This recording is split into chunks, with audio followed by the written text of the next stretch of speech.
गोपाळ महाराजांनी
मागा बसलेल्या माय माऊल्या समोर या, समोर समोर या सर्वजण। लेकरो तुम्ही गणपला करू नका बा, गणपला करायचं असं धिंगाणा करायचं असेल तिकडे बाहेर येतं मुकाट्यानं कसं आहे का तुमचं एवढा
Para mi padre, ahí se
तैसे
तस्मै नकाराय नमः शिवाय।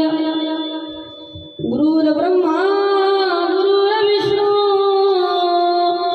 गुरुर्देव महेश्वरा गुरुर्साक्षात् परब्रह्म तस्मै न श्री गुरुवे नमः। लोकाभिरामं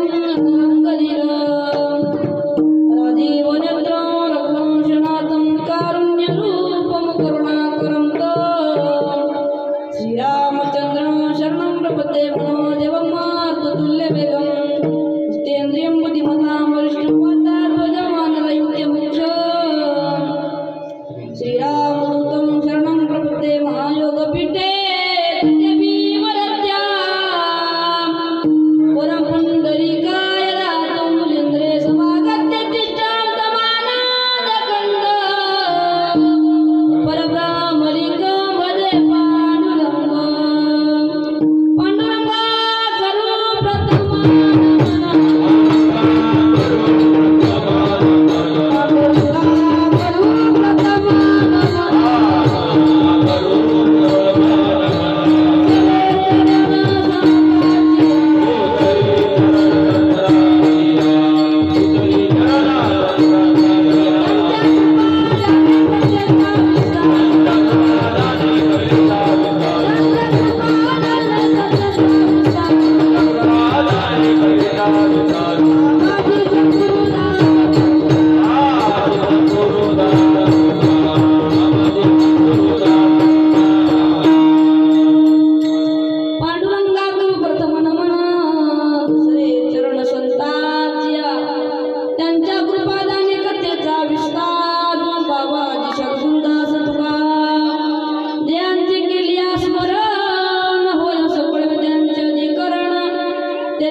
सज्जन हो माझे मायबाप हो, प्रस्तुत कीर्तन रूपी सेवेकरता निवडलेला अभंग वैराग्याचे महामेरू देऊचे मूर्तिमंत पुतळे असे असणारे जगद्गुरु तुकोबराय यांचा अभंग आज भगवंताच्या सेवेसाठी व तुम्हा साधू संतांच्या सेवेसाठी निवडलेला अभंग 4 चरणाचा असून हा अभंग संतपर प्रकरणातील आहे। विठ्ठल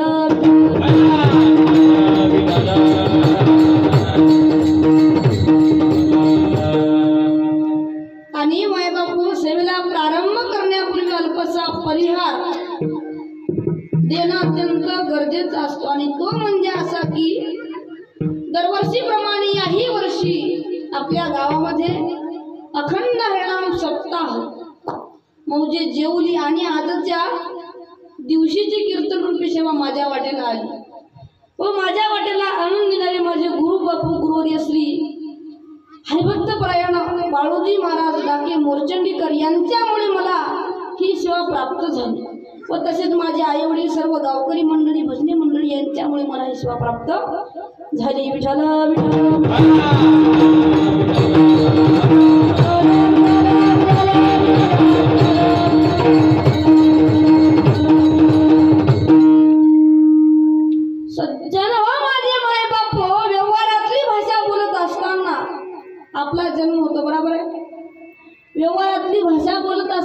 आपला जन्म होतो असे म्हणतो, परंतु जीव जन्मत नाही. जीव जन्मतो असे मान्य केले तर भगवंत जन्मतो असे मान्य करावे लागते माय बापू. परंतु असे होऊ शकत नाही, कारण आपण सर्व जीव काय आहोत, देवाचेच अंश आहोत माय बापू.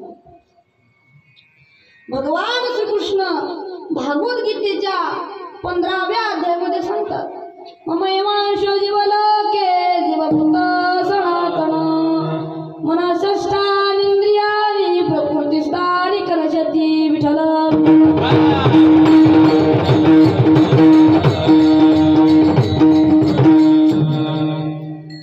सज्जन हो माय बापू, आपण सर्व जीव काय आहोत, आपण सर्व जीव काय आहोत, देवाचेच अंश आहोत. त्यामुळे जीव जन्माला येतो असे मान्य केले तर भगवंत जन्माला येतो असे मान्य करावे लागते.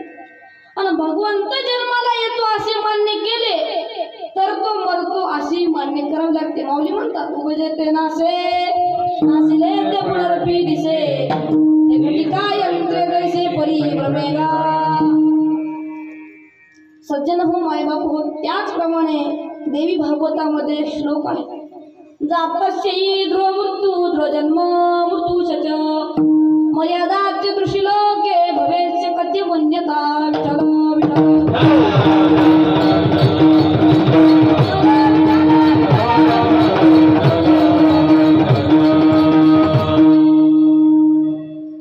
सज्जन हो आणि माझे मायबाप हो, जो उत्पन्न होतो, आता उत्पन्न होतो म्हणजे ज्याचा जन्म होतो त्याचा मृत्यू नक्कीच होतो, व ज्याचा मृत्यू होतो त्याला पुन्हा जन्म घ्यावा लागतो मायबाप हो. ज्याप्रमाणे भगवंत जन्माला येतो असे मान्य केले तर सिद्धांताप्रमाणे तो मरतो असे मान्य करावे लागते. परंतु शास्त्र असे सांगते की भगवंत जन्मतही नाही आणि मरतही नाही. मग भगवंत जन्मतही नाही मरतही नाही, मग काय करत असतो, भगवंत अवतार धारण करत असतो माय बापू. अवतार तुम्हा धराया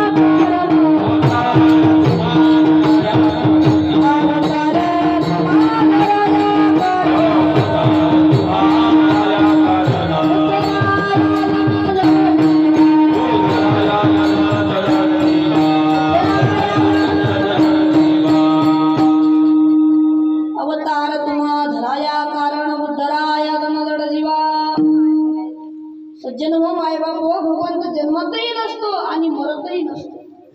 भगवंत अवतार धारण करत असतो. कशा करता, भक्तांचं रक्षण करण्याकरता, साधू संतांचं रक्षण करण्याकरता, वाईटांचा नाश करण्याकरता भगवंत अवतरित होतो. भक्तारा के पाया पाशी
परत जातो.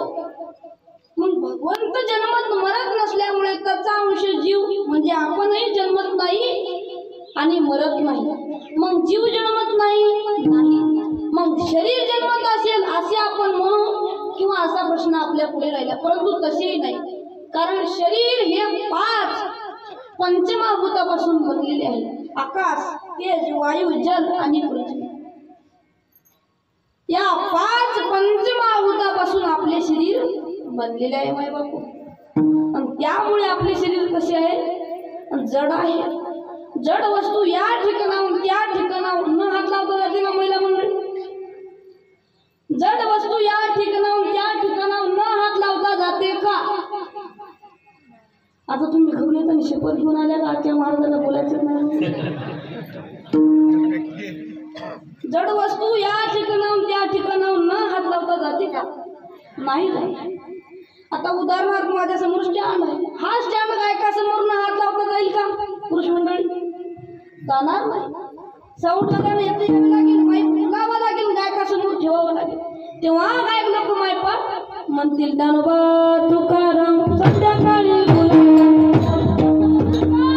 नाही माय बाबा सुंदर असं ज्ञानोबारांचं भजन करतील. ज्ञानोबा तुकाराम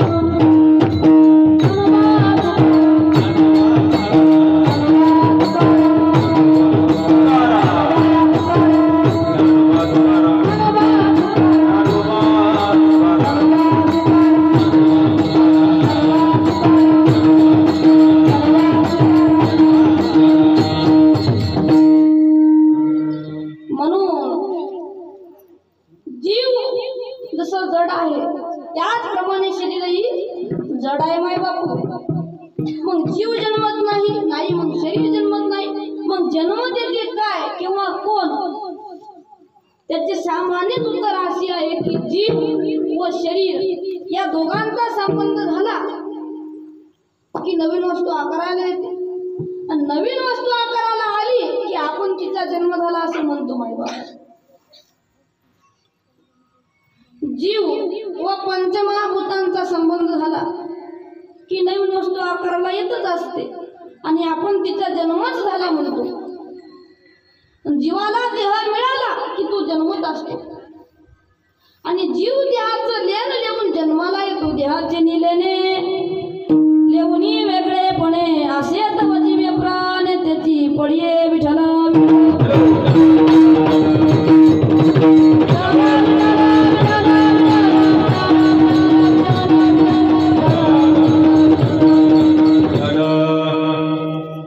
सज्जन हो माय बापो, ज्याप्रमाणे आपण एखाद्या विशेष कार्याला जात असताना, लग्नाला जात असताना, कुकू पानवाट्याला जात असताना, साखरपुड्याला जात असताना दाग दागिने लिहून नटून थटून पावडर फेरन लवली लावून जातो आणि त्याचप्रमाणे जीव देहाचं लेण लिहून जन्माला येतो. विठ्ठला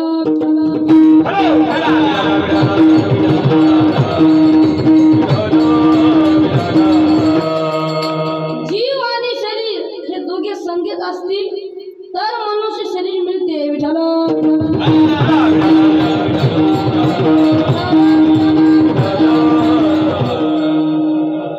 म्हणून सज्जन हो माय बापू, श्री संत जगद्गुरु तुकोबाराय आजच्या अभंगाच्या प्रथम चरणात सांगतात की अर्भकाचे साठी कोणती हाती धरली काठी. आता अर्भक म्हणजे काय? अर्भक म्हणजे काय? लेकरू. अर्भक म्हणजे बाळ, लेकरू, जन्मलेलं लेकरू. आता ते मनुष्य शरीर मिळण्यासाठी काय केलं असेल त्यानं? आपल्याला मनुष्य शरीर मिळण्यासाठी नुसतं पापच केलं तर मनुष्य शरीर मिळत नाही आणि नुसतं पुण्यच केलं तर मनुष्य शरीर मिळत नाही. माय बापू, पाप आणि पुण्य हे दोन्ही समान असले की मनुष्य शरीर मिळते. माय बापू विचारा.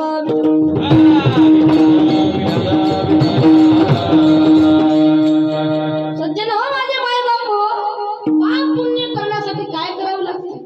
आपल्याला करावे लागते कर्म. त्या कर्माचे पाप पुण्य समान झाले की मनुष्य शरीर मिळते.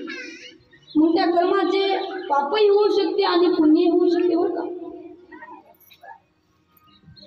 आपण कर्म करतो, कर्म करण्याचे आपल्या हातात आहे, पण त्या केलेल्या कर्माचे पाप करायचे की पुण्य हे ठरवणे त्या भगवंताच्या हातात आहे. आता कदाचित तुमच्या गावामध्ये दिंडी होत असेल, आता काही मंडळी दिंडीमध्ये जात असतील. आता गेल्याच्या नंतर टाळ घेऊन दिंडीत उभे राहील, पावल्या खेळल्या आणि देवाचं नामस्मरण करत हा. हे पाप आहे की पुण्य? पाप आहे की पुण्य? पाप आहे की पुण्य? पुण्य.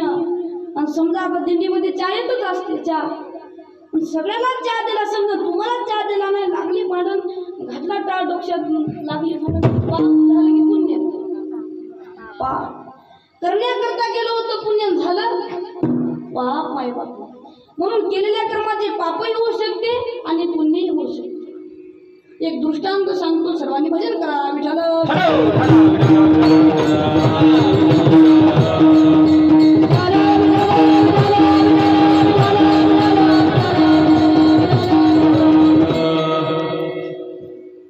सज्जन हो माझे मायबाप हो, एका बाजाराच्या रस्त्याने एक साधू चालला होता. एका बाजाराच्या रस्त्याने कोण चालला होता? साधू चालला होता. असं बोलत जा. एका बाजाराच्या रस्त्याने साधू चालला होता. उन्हाळ्याचे दिवस होते, खूपच ऊन पडत होतं. आता त्या साधूला वाटलं एखादा 2 तास आपण थोडासा आराम करावा. मग थोडं समोर गेल्याच्या नंतर त्याला एक वडाचं झाड दिसलं. त्या वडाच्या झाडाखाली गेला. साधू गेल्याच्या नंतर आपलं आसन टाकलं आणि झोपी गेला. काही वेळानंतर झोपेतून उठला आणि त्याला वाटलं दिवसभर झोपत जर राहिलं तर देवाचं नामस्मरण करता येणार नाही. म्हणून ते उठला आणि आपलं आसन टाकलं, पायाची मांडी घातली आणि देवाचं नामस्मरण चालू केलं. नारायण श्रीमान नारायण श्रीमान नारायण नारायण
आणि बाजाराचा रस्ता होता जवळच.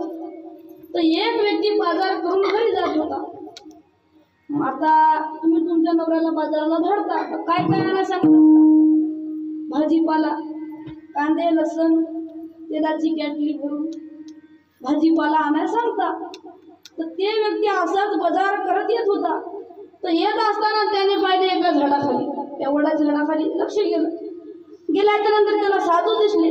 तर त्या झाडाखाली तो व्यक्ती गेला. तर गेल्याच्या नंतर त्याला वाटलं किती दिवसापासून आज आपल्याला साधूचे दर्शन होत आहे, म्हणून त्याने साधूचं दर्शन घेतलं. दर्शन घेतल्याच्या नंतर त्या व्यक्तीचे लक्ष साधूच्या पायाकडे गेले. तर साधूच्या पायाला 2-3 जखमा होत्या. काय होतं? 2-3 जखमा होत्या. मग त्याला वाटलं बा आपण या जखमेला जर जरासं तेल लावलं तर त्याच्यावर माश्या बसणाऱ्या जे आहेत ते थांबतील. तर त्याने जरासं तेल त्याला लावलं त्या जखमाला तेल लावलं. बाजूलाच माश्या बसत होत्या. त्याचं तेल लावलं, इकडं माश्या बसल्या. सगळ्या अंगाला तेल लावून टाकलं. मायबाप कशा करता? माश्या बसू नाही याच्या करता. तरी सुद्धा साधूंचं नामस्मरण चालू होतं मायबाप. आणि तो व्यक्ती घरी निघून गेला. आता मला सांगा, साधूच्या पायाला काय होतं? जखमा होत्या. मग त्याने साधूच्या पायाला जखमा होते याच्यामुळे तेल लावलं. दुसरीकडे माश्या बसत होत्या म्हणून सगळ्या अंगाला तेल लावून टाकलं. हे पाप झाले की पुण्य? पुण्य झाले. हा आता ऐका, त्याच रस्त्याने नाही त्याचं काय झालं, पुण्य झालं. मग आता त्या वडाच्या झाडामध्ये लाल मुंग्याचा आवडता पदार्थ म्हणलं तर तेलकट. आणि ते झाडावरल्या मुंग्या उतरल्या आणि त्या साधूच्या अंगावर येऊन बसल्या. साधूंच्या अंगाला डिंचू लागल्या. आता मला सांगा त्याच्या हातानं पाप झाले की पुण्य? पाप झालं माहिती. आणि थोड्याच वेळाने त्या बाजाराच्या रस्त्याने एक दारू पिदाडा हातामध्ये ऊस घेऊन चालला. एक दारू पिदाडा हातामध्ये ऊस घेऊन चालला होता. जात असताना त्याचे लक्ष त्या साधूकडे गेले.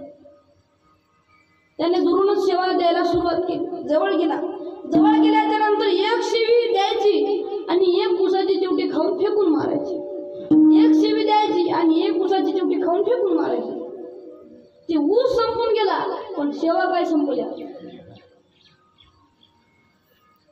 तर मग मला सांगा, आता त्यानं ऊस फेकून मारला सेवा देत, हे पाप झालं की पुण्य? पाप झालं. तर मग आता मुंग्याचा आवडता पदार्थ तेलकटापेक्षा गुळचट, तेच ऊसाच्या चिवट्या अंगाला लागून खाली पडत गेल्या. सर्व अंगावरल्या मुंग्या उतरल्या, खाली ऊसावर येऊन बसल्या. मग त्याच्या हातानं पाप झाले की पुण्य? पुण्य. मग आता साधूला जर ऊसाच्या चिवट्या फेकून मारल्यावर पुण्य होत असेल तर मग उद्या येताना 4-5 गोटे आपल्या वटीत घेऊन येतात, याच्या डोक्यात घालत राहतात. म्हणजे तेवढंच पुण्य आपल्या बँकेत आपलं जमा होईल.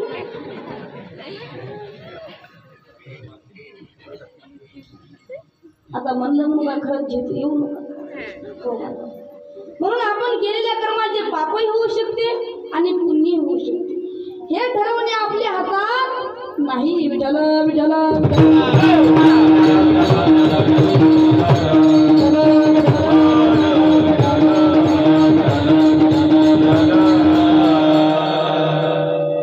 सज्जन हो, मायबाप हो, आपल्या गावामध्ये आता काय चालू आहे? अखंड हरिनाम सत्कार चालू आहे. तर मग आता या सत्यात हरिपाठ होते.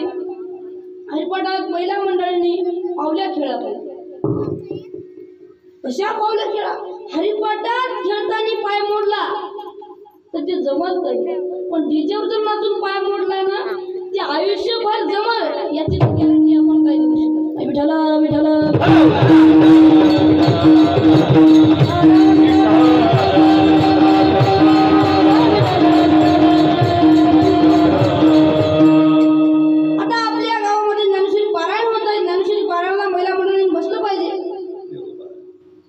जास्तीत जास्त करून जे गर्भावती महिला मंडळी आहेत त्याने ज्ञानेश्वरी पारायणाला बसलं पाहिजे.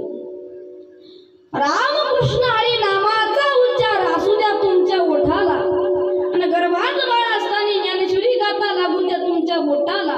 पंढरीचा पांडुरंग आळंदीची माऊली येतील तुमच्या बोटाला. विठ्ठल विठ्ठल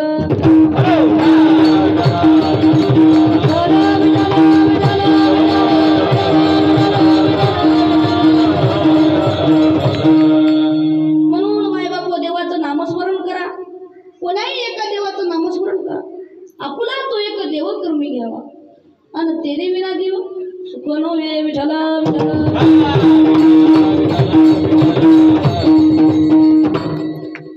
कोणताही एक देव करायचा आणि त्या देवाचं नामस्मरण करायचं. माहिती दिवसातून 1 तास देवाला अर्पण करायचा. सकाळी अर्धा तास आणि संध्याकाळी अर्धा तास. मग सकाळी होत नसेल तर संध्याकाळीच 1 तास देवाचं नामस्मरण करा. कीर्तन ऐकायला या, कीर्तन ऐकू वाटत नसेल ऐकू नका, पण जे कीर्तन करत आहे त्याला त्रास देऊ नका. विठ्ठल विठ्ठल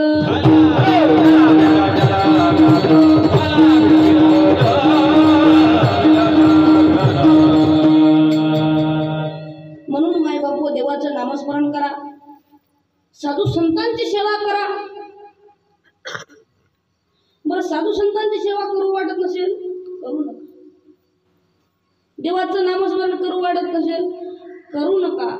पण जे जिवंत देव आहेत आपल्या घरात ते म्हणजे आपले मायबाप, त्याची सेवा करा.